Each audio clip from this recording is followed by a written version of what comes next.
Okay, well, we wanted an activity to be about like doing things.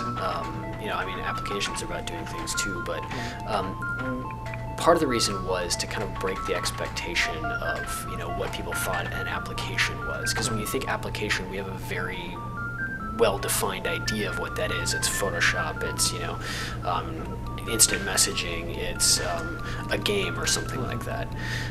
And you know, we kind of wanted to break that expectation that, you know, this is what something that you run is. What it's supposed to be is we want it to be much more of an interactive thing with other kids. We want it to be a lot about, you know, who you're working with at the time. Things don't have to be shared, activities don't have to be shared, but we want all activities to have the capability of being shared with other people.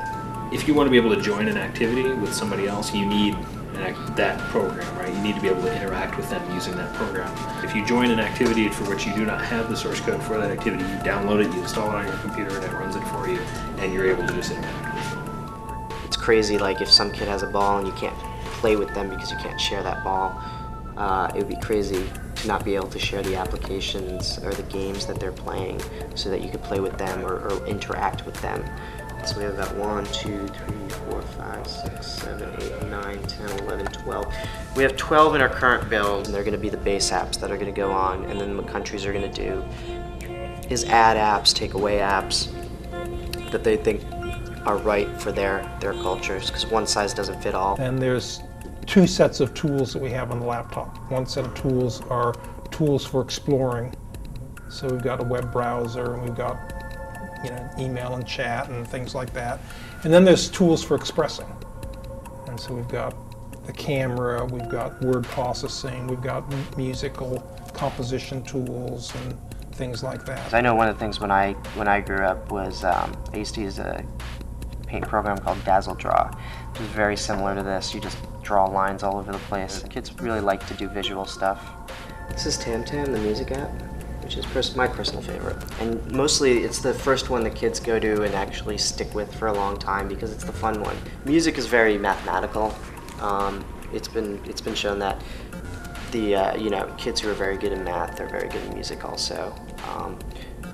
So it's just another aspect of learning.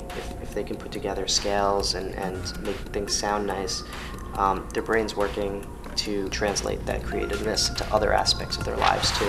It was more of a case of, you know, let's start from scratch. Like, how do we want kids to work with these machines? So that was one of the first things that we were thinking about, was how can we build the sharing and the communication directly into the software that the children use on these machines. The children can discover what's inside of it or outside of it or between each other themselves and explore, and kids will, and they'll reach out to kids in different countries, and we have Sistran tools, so, you know, the kids in China can talk to the kids in Brazil and Rwanda and find out what life is like there, and they've got their little video cameras and they can show like how they live and what kind of animals are there, and it's a really cool way to learn about the world by kids talking to kids to find out stuff.